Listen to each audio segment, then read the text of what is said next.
Olá, boa tarde. Boa tarde. Jornal da Cultura, primeira edição, chegando com os principais assuntos dessa manhã de quinta-feira. Governadores entram na campanha pela nova CPMF no Congresso e Planalto já admite recuar em 3 pontos do ajuste fiscal.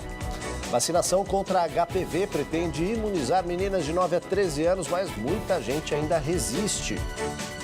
Faltam candidatos a professor, hein? Dificuldades da profissão afastam estudantes da carreira. 200 mil devem se aposentar nos próximos anos, o que pode causar um apagão na educação. Para amenizar o desafio de estar em sala de aula, o projeto desenvolve educação emocional para quem tem a vocação de ensinar. Chile suspende alerta de tsunami depois de terremoto que tirou de casa 1 milhão de pessoas. Os tremores foram sentidos nas regiões sul e sudeste do Brasil. Nos Estados Unidos, um menino inventor é confundido com terrorista e preso, mas não desiste do sonho de ser cientista. Isso e mais na próxima meia hora aqui para você. Fique com a gente.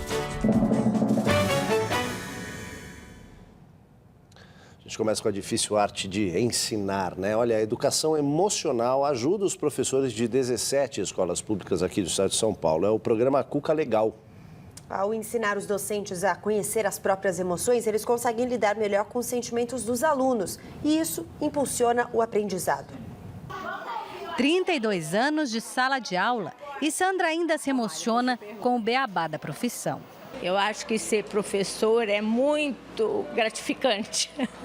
Escolher educar exige responsabilidade e capacidade de trabalhar sob pressão. Não é à toa que ser professor é uma das profissões mais estressantes ao lado dos operadores da Bolsa de Valores. O projeto Cuca Legal nasceu para ensinar os professores a lidar com as emoções. Emoção é uma coisa que a gente sente. Raiva, amor, felicidade e confuso. Lidar com o que a gente sente é lição diária em 17 escolas públicas de São Paulo, onde o projeto ensina aqueles com vocação para ensinar. A gente não dá o que a gente não tem. Então, você trabalhar o professor, você está assegurando que ele vai ser dono dessas estratégias, dessas ferramentas, vai ter benefício para ele. E quando tem benefício para ele, é muito mais fácil levar o benefício para o outro. Sandra se lembrou que antes de professora é um ser humano com sentimentos. E mexeu com sentimentos de uma classe inteira. E foi muito importante, porque tem hora que a gente parece que vai até perder a paciência, né? Ai, meu Deus, será que vamos conseguir? Aí para, respira, vamos começar outra vez, não foi assim que a gente planejou. Cuidar da saúde emocional e mental é fundamental. Sem dúvida nenhuma, né? E os professores são essenciais. E olha só, mais de 200 mil deles do ensino médio devem se aposentar nos próximos anos. Pois é, ó. Ou muda o plano de carreira, as boas condições de trabalho, os salários, o reconhecimento dessa profissão, ou vai ser difícil substituí-los, viu? Porque diminuiu o interesse pela carreira do magistério no país. Cícero é professor de matemática há 26 anos. Ele sabe que não é fácil resolver o problema da falta de interesse dos jovens pela profissão. O professor, que acaba sendo um educador também, ele não tem um salário, né, que chame a atenção das novas gerações. Essa cultura do ter, né, e não ser, que está afastando as pessoas do magistério. Porque o magistério é mais ser do que ter. O número de formandos em cursos de licenciatura para educação básica vem caindo. Em 2010, foram mais de 95 mil. Em 2012, pouco mais de 80 mil. Uma redução de 16%. E nem todos os formandos se tornam professores. De acordo com o Ministério da Educação, nos próximos 6 anos, 40% dos 507 mil professores do ensino médio poderão se aposentar. Para evitar um apagão no sistema educacional brasileiro, o próprio Ministério reconhece: é preciso investir na formação e qualificação dos docentes.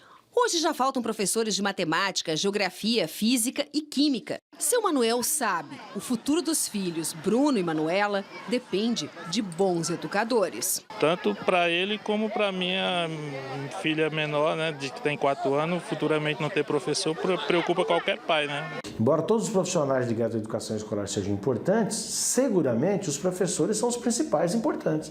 A educação escolar não se faz sem os professores. E menos ainda sem professores com uma formação adequada à altura dos desafios. E para um professor motivado em sala de aula, de novo, salário, plano de carreira, melhores condições, né, de trabalho, porque sem isso não adianta. O Ministério da Educação propõe grade escolar flexível com 60% de conteúdo nacional e 40% regional, adaptado nos estados e nos municípios. O objetivo do MEC é unificar a maior parte do currículo para que os estudantes não enfrentem barreiras ao participar de exames como o Enem e os vestibulares. O projeto, que ainda vai ser debatido com a sociedade, define a maior parte do conteúdo a ser ensinado em todas as escolas do país, da educação infantil ao ensino médio, públicas ou particulares. Para isso, vai haver um conjunto de conhecimentos obrigatórios que o aluno precisará ter aprendido no fim de cada ano letivo e que corresponde a 60% do conteúdo das aulas. Os restantes 40% do currículo ficarão a cargo das escolas. Muda agora de assunto. Começou em setembro a segunda fase da vacinação contra o HPV na rede pública de saúde. Devem tomar a vacina meninas de 9 a 13 anos para prevenir futuros casos de câncer de colo de útero. Pois é, a primeira fase imunizou só no estado de São Paulo 558 mil meninas, pouco mais de 60% do público-alvo.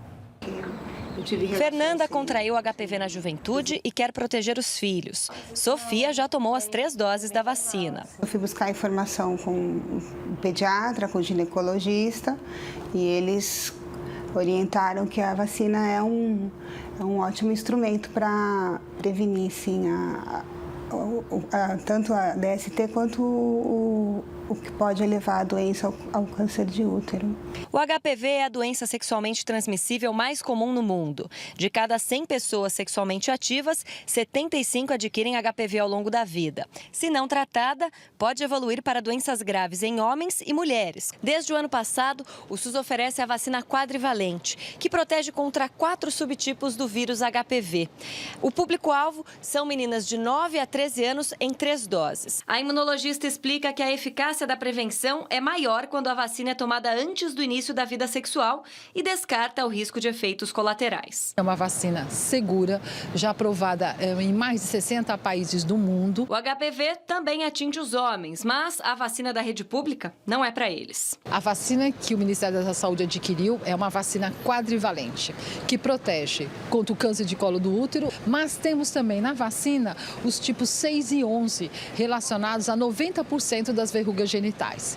Ou seja, a exemplo de outros países que iniciaram a vacina apenas em meninas, obtendo-se uma elevada cobertura vacinal, iremos sim observarmos também a redução das verrugas genitais também nos meninos. Resposta difícil de aceitar para mães como a Fernanda, que terá que imunizar o filho Bento de 8 anos na rede privada. Eu acho que eu tenho que tentar dar a proteção igual para os 2 filhos, né? Ataques com tinta, pedras, correntes, depredação de radares de trânsito triplica em São Paulo. E uma outra notícia nacional: criança de 5 anos deixada sozinha em casa cai do 26º andar de um edifício em Taboão da Serra, na Grande São Paulo. O acidente aconteceu por volta da meia-noite. Peritos informaram que o menino caiu pela janela do banheiro. A mãe disse que deixou o filho de 5 anos dormindo e foi buscar o namorado numa estação de trem. Na volta, encontrou as luzes acesas e 2 cadeiras no box do banheiro. Vizinhos relataram ter ouvido gritos antes do menino cair. A polícia informou que vai analisar as imagens das câmeras de segurança do prédio, mas que trabalha, por enquanto, com a hipótese de acidente. A Polícia Federal prende em Belém do Pará uma quadrilha envolvida em tráfico de mulheres para prostituição fora do país. As mulheres eram mantidas em hotéis, enquanto os documentos para a viagem eram preparados. Quando elas chegavam ao destino, tinham os documentos apreendidos. O número de casos de vandalismo contra radares de trânsito triplicou desde o ano passado em São Paulo. Entre janeiro e agosto, 105 radares foram danificados, contra 35 no ano passado. Os radares estão sendo alvos de pedradas, pichações e até ataques com correntes. Governadores de 8 estados defenderam a recriação da CPMF com uma alíquota maior do que a proposta pelo governo. Pois é, eles querem que os recursos sejam divididos entre União, estados e municípios. Em reunião em Brasília, 8 governadores fizeram um apelo a deputados e senadores para que aprovem a proposta de recriar a nova CPMF com alíquota de 0,38%, maior do que a proposta de 0,2% feita pelo governo federal para cobrir o rombo da Previdência. Para eles, a elevação do imposto, batizado de CPPREV, também vai ajudar estados e municípios. A gente precisa ter uma fonte de financiamento, principalmente para garantir a previdência pública. E até o final de 2016, provavelmente nenhum estado conseguirá chegar ao final com suas contas em dia no atual cenário. Por isso que a gente precisa de um grande pacto em defesa do país. O encontro aconteceu 2 dias depois da reunião de governadores com a presidente Dilma Rousseff para discutir medidas sobre o ajuste fiscal. A proposta do executivo enfrenta resistência no Congresso. Eu sei que o processo é muito lento na Câmara em função da obrigatoriedade da comissão especial, que tem 10 sessões de prazo de emendamento e tem 40 sessões para poder ser o seu parecer. Com muita boa vontade vai entrar em vigor em julho de 16, se passasse. O Legislativo sempre resistiu ao aumento de imposto, historicamente. Mas nós temos que discutir essas questões todas.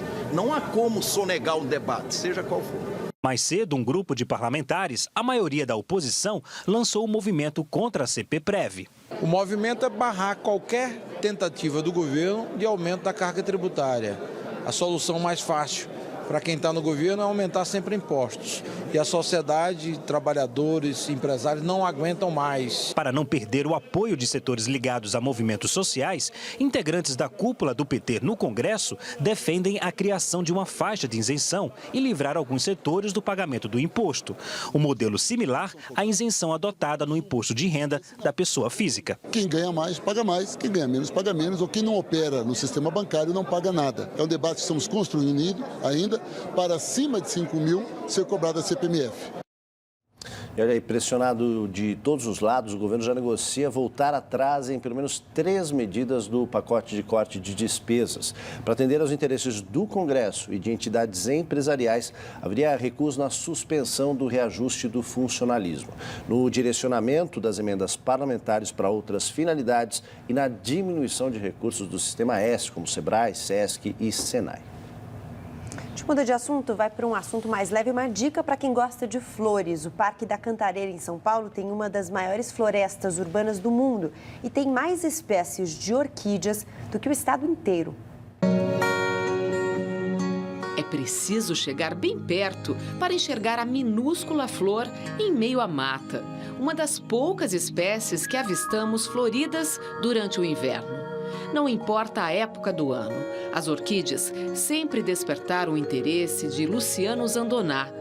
Em 2008, ele começou a fazer um inventário florístico no Parque Estadual da Cantareira, que fica em uma das maiores florestas urbanas do mundo, declarada parte da Reserva da Biosfera de São Paulo. Em 5 anos, ele já havia fotografado e identificado 159 espécies de orquídeas, onde antes só 7 delas tinham sido listadas. Esse número de espécies para a região metropolitana é a maior concentração da família Orquidaceae em São Paulo.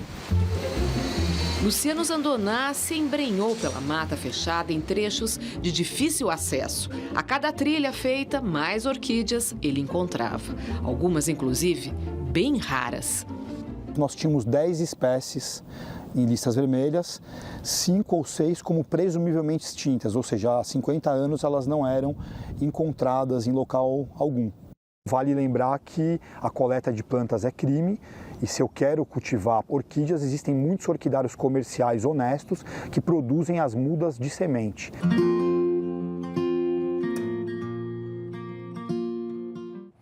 Bacana.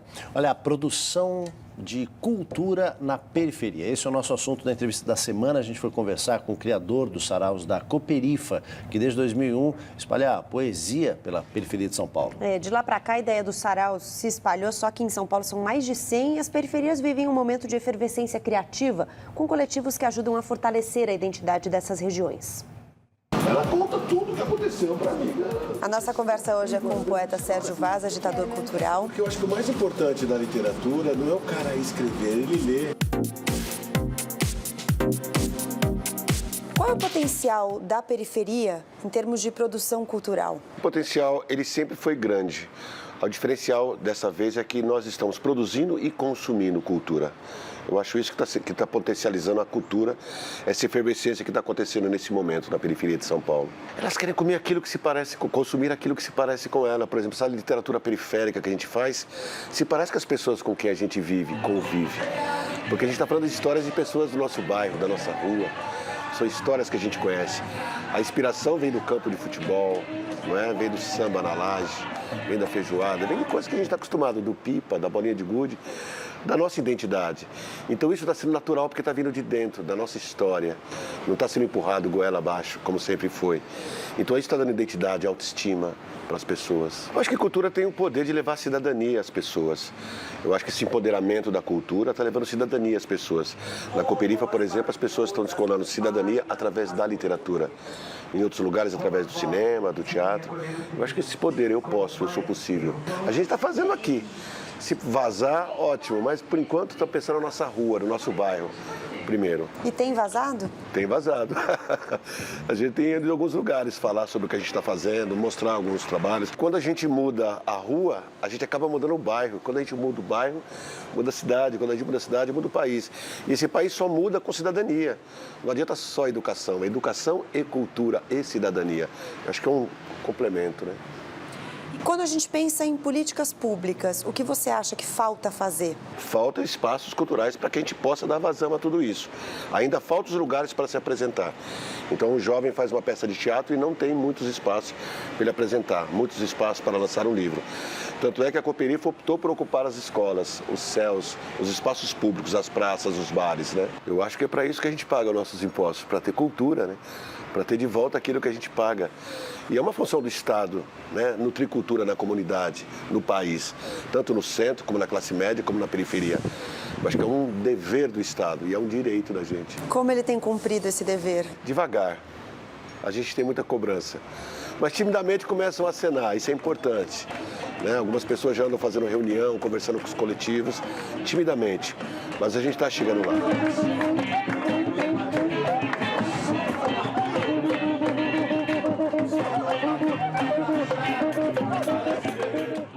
E desses saraus nascem muitas coisas boas, viu? Muita coisa legal, vale a pena ficar de olho nisso aí.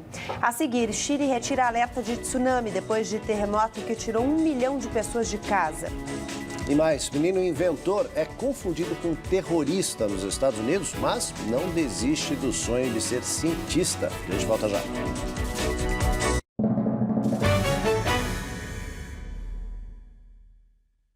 Se o assunto é polêmico, se gera dúvidas, ele precisa ser discutido. De segunda a sexta, 12h30, com reapresentação 1h. JC Debate, o espaço para você conhecer diferentes opiniões e formar a sua. Não importa o continente, o endereço, a distância. Com o Sedex Mundi, os Correios oferecem para você uma rede internacional de entregas em mais de 200 países. Sedex Mundi é o mundo logo ali e com o mesmo padrão de qualidade. A sua encomenda entregue no prazo combinado. Hi there. Chef. Bem na hora. Let's go, everybody. We'll open in 30 minutes. Serviços internacionais. Um mundo mais perto de você.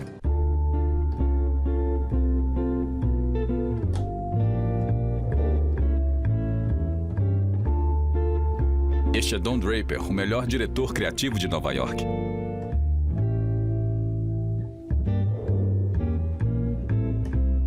Tira o resto da tarde de folga. Podemos... Quando eu disse que você tinha tudo, estava errado. Oh, meu Deus!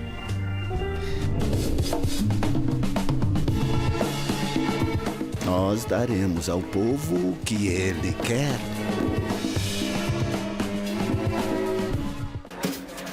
A vida é uma correria. Tão corrida que muitas vezes a gente acaba não se alimentando como se deve. Por isso, entre um compromisso e outro, eu conto com o suplemento Sidney Oliveira. São mais de 150 produtos que ajudam a suprir a falta de vitaminas e minerais. E por um preço único, porque a nossa saúde é única. Agora deixa eu correr que eu tô atrasada. Afinal, parar é o que não dá, não é? Linha Sidney Oliveira, o combustível diário que o nosso corpo precisa.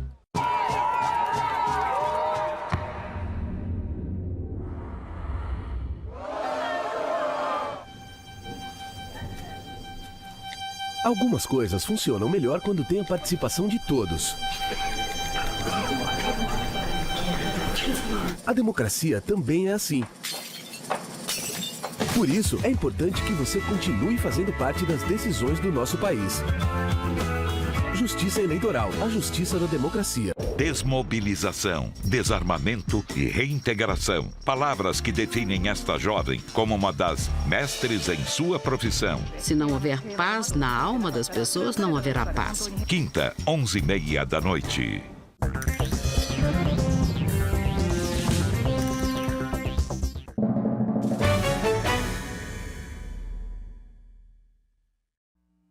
Estamos de volta, 12h20 com as notícias internacionais. O Chile retira o alerta de tsunami depois do terremoto de 8,3 graus que atingiu a região central do país na noite de ontem. Pelo menos 10 pessoas morreram. O número de desaparecidos ainda é incerto. E o tremor chegou a ser sentido aqui em São Paulo, na verdade na região sul e sudeste do Brasil.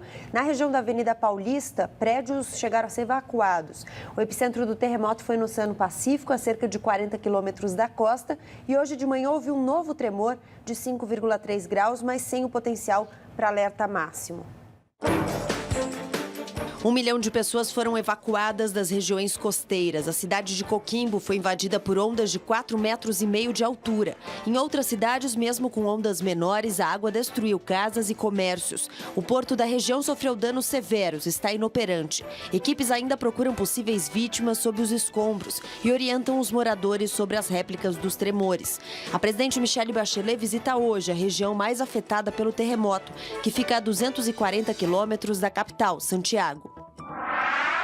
Depois de cercar a fronteira com a Sérvia, por onde chegam a maior parte dos imigrantes, a Hungria usa bombas de gás e canhões d'água contra os refugiados. Eles protestavam contra o fechamento da fronteira e foram agredidos por policiais que bloqueavam o acesso.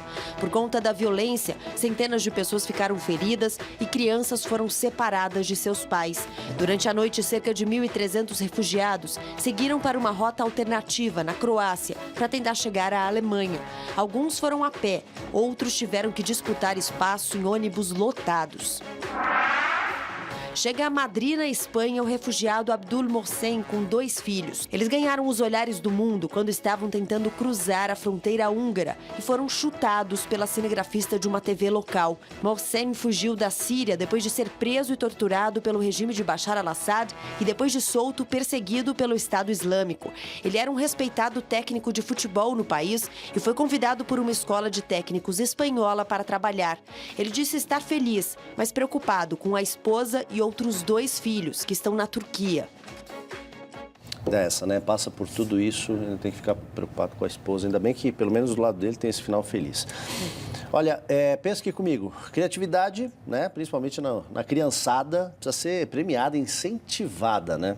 Não se você estiver num país que cultiva uma paranoia contra o terrorismo e o preconceito contra determinadas etnias. No estado do Texas, nos Estados Unidos, um menino muçulmano de 14 anos de idade foi preso, confundido com um terrorista. A confusão começou na escola. Ahmed Mohamed levou um relógio digital construído por ele mesmo. Quando mostrou a uma professora, orgulhoso, houve pânico e a escola chamou a polícia. O relógio, que estava numa maleta, foi confundido com uma bomba caseira. O garoto foi detido e disse que, quando estava preso, foi proibido de ligar para os pais. Ahmed foi fichado e interrogado. Ele já foi liberado, mas a escola, sem explicar a razão, manteve uma suspensão de 3 dias para o jovem. O presidente Barack Obama lamentou o erro, elogiou o garoto e o convidou para ir à Casa Branca. Mark Zuckerberg, criador do Facebook, também elogiou a iniciativa do jovem e disse que o futuro pertence a pessoas inventivas como Ahmed. O caso provocou reações na internet. Milhares de pessoas postaram fotos segurando relógios com a hashtag I stand for Ahmed. Eu apoio Ahmed. Depois de liberado, o garoto disse que o caso dele exemplifica o que milhares de pessoas muçulmanas enfrentam pelo mundo. Com um sorriso, ele garante que não desistiu das inúmeras invenções e pretende estudar no MIT, o Instituto Tecnológico de Massachusetts, uma das mais renomadas instituições do mundo. Tomara que ele consiga. A gente vai para o esporte. Em carta, a Federação Internacional de Natação reclamou das instalações para as disputas aquáticas nos Jogos Olímpicos do Rio de Janeiro no ano que vem. O documento foi entregue ao Comitê Rio 2016 e ao prefeito do Rio, Eduardo Paes, contestando decisões tomadas em relação ao planejamento e construção ou reforma das sedes de natação, nado sincronizado, saltos ornamentais, polo aquático e das competições em águas abertas. A FINA chegou a chamar de falta de respeito aos esportes aquáticos as instalações de segunda categoria. Lembrou que as arquibancadas da piscina olímpica perderam 4.500 lugares em relação a Londres em 2012, reduzindo a segurança e o desempenho dos atletas, além de menos espaço para os meios de comunicação e para os participantes. A carta ainda exige que sejam feitos testes de presença de vírus e bactérias em Copacabana, onde serão realizadas as provas de triatlon e maratona aquática. Um estudo independente alertou para a alta presença de vírus que podem prejudicar a saúde de 1.400 atletas. Em nota, a Prefeitura do Rio informou que atende a todos os requerimentos do Comitê Olímpico Internacional para os Jogos de 2016. Os dados fiscais do presidente da CBF, Marco Polo Del Nero, foram enviados à CPI do futebol, que investiga casos de corrupção envolvendo a entidade máxima do futebol brasileiro. A gente vai ter a possibilidade... Os documentos chegam desde a semana passada às mãos dos senadores responsáveis pelas investigações depois de um pedido do presidente da comissão, Romário. Marco Polo Del Nero tentou barrar o envio usando um mandado de segurança via Supremo Tribunal Federal, mas teve o pedido negado. O empresário Wagner Abraão também é investigado. Essa é a primeira derrota de Del Nero em relação à CPI. Em quedas de braço anteriores, ele conseguiu manter em sigilo as cifras repassadas às federações estaduais de futebol, protegeu os contratos da CBF referentes a patrocínio, direitos de transmissão de jogos e competições, publicidade e viagens. Em nota e em via das investigações, Del Nero negou que vá se licenciar do cargo. Futebol dentro de campo, é hora de ver como é que foi a rodada de ontem do Campeonato Brasileiro. O Corinthians encontrou o Internacional no Beira-Rio com 17 jogos de invencibilidade e saiu na frente com um gol de Malcom. Mas Hever empatou pelo Colorado e depois de uma boa jogada de Paulão, Valdívia virou o jogo, 2-1. Chance do Atlético Mineiro de reduzir para 2 pontos a vantagem corintiana na liderança do campeonato, mas o Santos não deixou. Gabriel fez 2 vezes, Ricardo Oliveira deixou o 17º dele no Brasileirão e Marquinhos e Gabriel marcaram 4-0. Douglas e Luan fizeram um 2-0 para o Grêmio contra o Atlético Paranaense. Evandro descontou 2-1. No Mineirão, o Vasco saiu na frente do Cruzeiro com Rafael Silva. William e Alisson viraram, mas Rafael Silva voltou para garantir 1 ponto ao lanterna da competição.